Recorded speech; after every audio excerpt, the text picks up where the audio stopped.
Hey guys, it's your girl Shalae and I'm back today with a third stimulus check update video. In today's video, we're going to discuss the most trending topic in the world, and that is the third stimulus check and how some senators say it is absolutely unacceptable to wait till March for a payment. I'm with you, brother. Then we're going to talk about unemployment and how some things need to change regarding unemployment. We also are going to talk about the $15 minimum wage, some bonuses. Some states are giving away 12 months of rental assistance and $3,500 for military families in one state. So if you want to know what is going on in the lovely world of stimulus, you already know what to do. Stay tuned. Your girl's got you covered. Now, if this is your first time tuning into my channel, hi, hello, hey friend. My name is Shalae, and here on this channel we talk about shopping, saving, and everything in between. I would love to have you a part of my internet family. Super easy. Click the big old red subscribe button down below and you're in just like that. And while you're at it, go ahead and give me a like because it's Wednesday and I'm your self-appointed Woman Crush Wednesday for the past year. All right, guys, so let's go ahead and jump into it. You already know I got an ebook, I got a planner. Valentine's Day is coming up, and you know your girl got some little lipstick going on. I am wearing my lipstick. I wear my lipstick every single day. I just changed the liner, so that's what changed the color.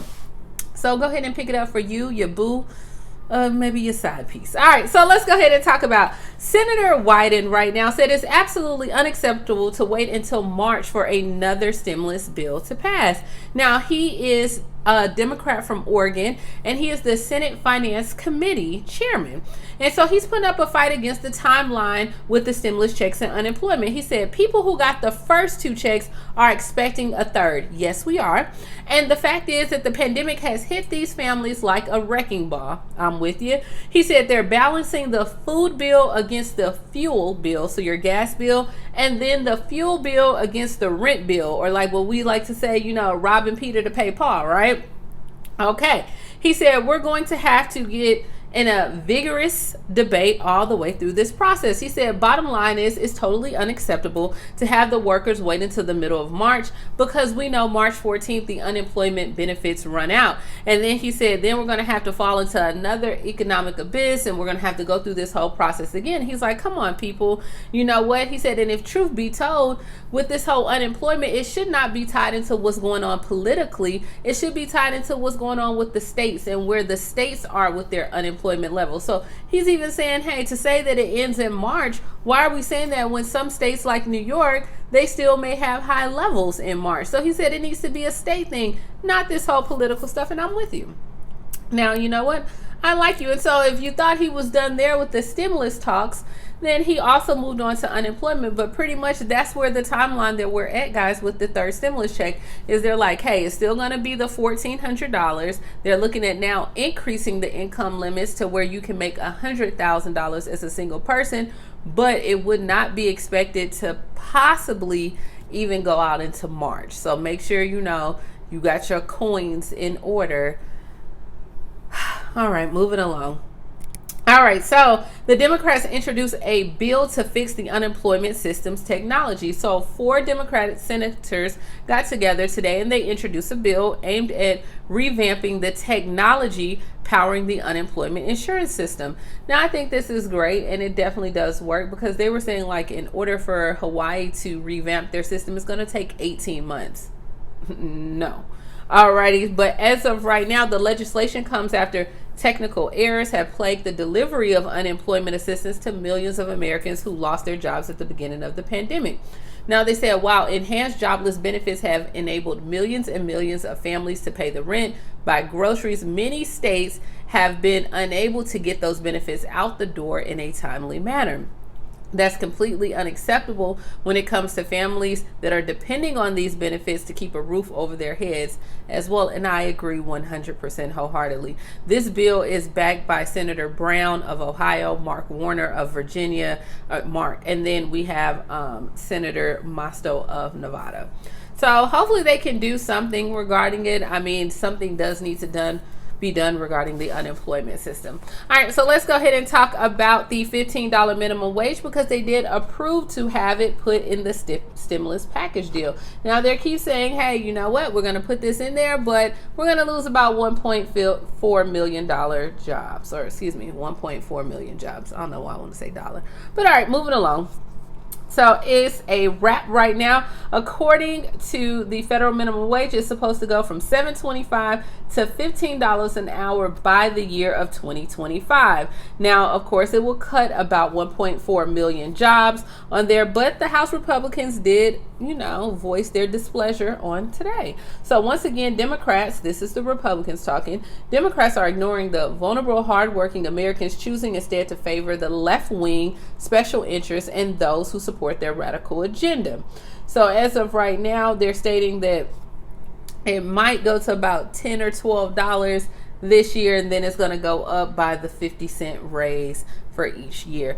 I like it. I mean, I know a lot of people were saying, hey, it's going to hurt a lot of small businesses. I understand, but $7.25, that is not it. What are we buying? Okay, you cannot buy anything on $7.25, not when milk is cost $4 or $5. Okay, like, what are we doing here? Why is this even an argument? It shouldn't be.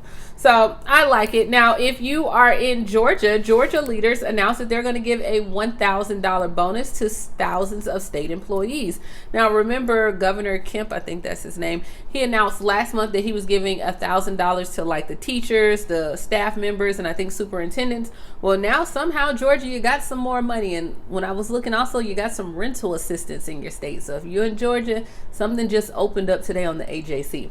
All right, but Georgia leaders are promising a one-time bonus to approximately 57,000 state employees, joined by other state leaders today. Speaker David Ralston announced the amendment to this year's budget, and he's going to set aside $60 million for $1,000 bonuses. Now, the employees of public health, public safety, agriculture, family and children services, and other agencies who make less than $80,000 a year will be able to get this bonus. And he said, this is our part of saying thank you to our state leaders and thank you to everything that you have done as well. So, hey, I like it. I wish we were doing something in our state, All right, so moving along. If you are in Alaska, when it comes to rental assistance, Alaska renters will soon be able to get up to 12 months of pandemic help. And it doesn't matter where you stay at in Alaska, which, that's my hometown. If you guys didn't know, I'm from the original Okay, yes, I am from Alaska. All right, so the program, the Alaska Housing Rent Relief, said that they're going to offer up to 12 months assistance for rent and utilities, and it can be extended for an additional 3 months, which will give you a total of 15 months. I like it, hometown. All right, it says it will create significant confusion among residents if they create separate applications. Instead, they partner to give you one single application. You can pre-register for notifications right now through the Alaska Housing Finance Corporation, or you can go to the portal at alaskahousingrelief.org. The application will run from February 16th, which is what, Monday? All right, February 16th through March 5th. So on there, to be eligible, you must have experienced some type of financial hardship. They're going to give the money to either your landlord or superintendent or whoever, but you won't get the money in your hands on there. But hey, it will go to the property managers and even your utility companies, and it is eligible. If you're eligible, they said go ahead and apply. You can do it as we speak right now. So that is something that I would encourage. That's like 15 months of assistance. Why wouldn't you do it? All right, the next thing comes from if you are in the military. I found this because I was looking for some free money earlier today. I stay looking for the bag or getting the bag or getting some money, which, speaking of, guys, I posted another video prior to this. It's a vlog, so check that vlog out. Okay, you don't have nothing else to do, just watch what I had going on this past week. All right, so if you are in the military and you're in Pennsylvania, Military Family Relief Assistance Program, the MFRAP. All righty, they have what is called, where they're providing financial assistance in the form of grants. To be eligible, Pennsylvania service members and their eligible family members must have a direct and immediate need of circumstances beyond their control. They are willing to give you up to $3,500 as a grant, guys. Now on here, it must have been that you have like a sudden loss of an income or something happened with your family on there, or even if you need emergency child care, they stated. It can still be like a natural disaster where you lost food, shelter, or any other necessities, but it applies to Pennsylvania residents and you are serving 30 or more consecutive days on active duty with the Pennsylvania Army or Pennsylvania Air National Guard, Army National Guard, or the reserve components. Now on there, they do have, not only must you serve, you must be in good standing as well. And they have on here where they will even give you some different like free food and other resources. But you can actually go to the MFRAP, see what's going on there, and you can apply for the $3,500 there. And they said it's pretty easy to get. So thank you for your support and everything that you do for our nation. Okay, well, I guess it want to stay. Thank you so much for all that you do. Thank you so much for being a battle buddy to me, because I serve as well. And yeah, go ahead and apply for this $3,500 if you need it for you and your family. So that's all I have, guys. I mean, the day, the news was kind of slow, but hey, what can we say? As of right now, we're still on track to get the stimulus check, so that is still good. I mean, we still may have to wait till March, but the fact that it's not a no, then we're still on track at looking at extending unemployment for $400. And as of right now, I know a lot of people still always ask about Social Security on there with child support. Everyone that will qualify for the income limits, you are still supposed to get it regardless of child support or your status. So I hope that helps. I hope you are enjoying this beautiful Wednesday. It is a beautiful day here in Huntsville. I'm about to get out and go run and have me a good time. Enjoy your family. Stay safe. Pick up my ebook. Pick up the planner. Get the lipstick. And I will talk to you tomorrow. You know what? I'm going to post another video because some stuff going on in EBT. So you got another video coming after this. Didn't do those things. And I will talk to you guys tomorrow. Bye, guys.